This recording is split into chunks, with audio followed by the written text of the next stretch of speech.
Welcome back to Interview At, where we teach you how to use the Amazon leadership principles to land your dream job. It doesn't matter the role, it doesn't matter the company. Believe me, the preparation that we teach you just works. And we use these office hour interviews to cover the questions that come up in the feedback sessions that I have with my customers, where they have a lot of challenges related to the questions that we ask in the mock interviews. If you want a free interview, you can sign up at interviewatt.com. Or if you'd like to see the content library, the full content library that we have available, that has recently gone up for sale, you can find that at interviewatt.com. And one of the questions that I got, actually this was a YouTube commenter that I got, and I'll put the name of the commenter below, was how to match the scale expectations of a company like Amazon, Facebook, Apple, etc. How do I match the scale expectations of one of those companies who's interviewing me if I've never worked in one of those companies? And you know what? Not everyone has worked in a FANG company, and not everyone's worked in big tech, and that's actually okay.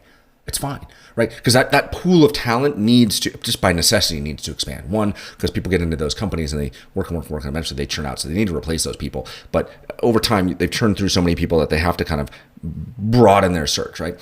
And so how do you get the job, right? That's really what it boils down to, is how do I get the job?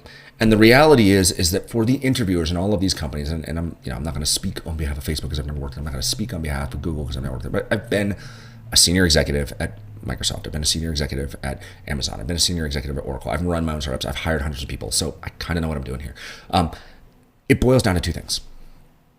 Can you do the job, product manager, development engineer, whatever, and can you do it here?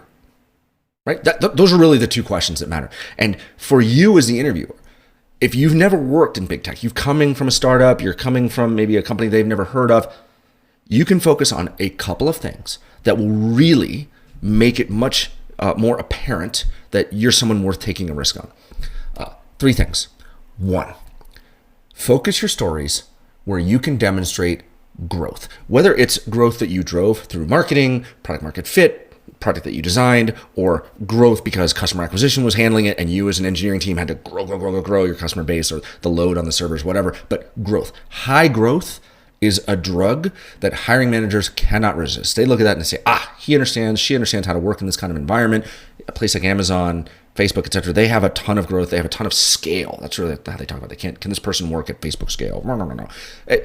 You can demonstrate that you have that flexibility and ability by showing that you've worked in a high growth environment. That's number one. Number two, demonstrate that the decisions you've had to make were high impact decisions with high risk. And generally those decisions are going to be one-way doors, right? If you've been watching this channel enough, you've seen me talk about one-way and two-way doors, right? A two-way door is a decision that really should be pushed as far down into the organization to the lower level people who can just kind of manage those decisions to get them off your plate as a senior leader. But a two-way door is, it's an easily understood decision and it can be unwound. If you're wrong, can you unwind it? A one-way door is, if we do this, can we unwind the decision? And can we do it quickly? If you cannot, it's called a one-way door. An example of this would be making some change to how customers are treated within the system. And once you make the change, you can't undo it because you've now encrypted all their communications and you as a company can no longer look at their communications, right? That would be a decision of one-way door, encrypting all the content so that you no longer have a backdoor into looking at it. Okay, that's a one-way door. High risk, high potential for impact. Demonstrate, to the extent that you can, that you have either, for more senior people, made those decisions, or for the more junior people, been involved in the conversations that drive those types of decisions, that you've had input into those decisions. Okay, and the third thing, scope.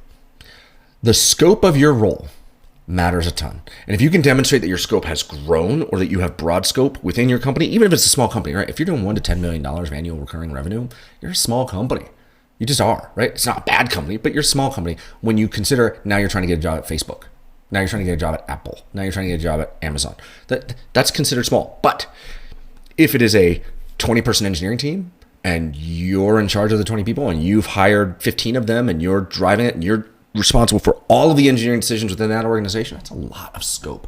You've been given a lot of responsibility. The leaders of that company, assuming you're not a founder, have said, this is our person. She can make great decisions. We're going to put all of our trust in her. Great, right? Those are the sorts of things that you can focus on, just the level of scope and demonstrating that you've had a lot of it or that it's growing and expanding. That set you up for success in terms of matching the scale expectations of a FANG company, big tech, who's now looking at you saying, well, can this person do the job? Can they functionally be successful as that role? And can they do it here?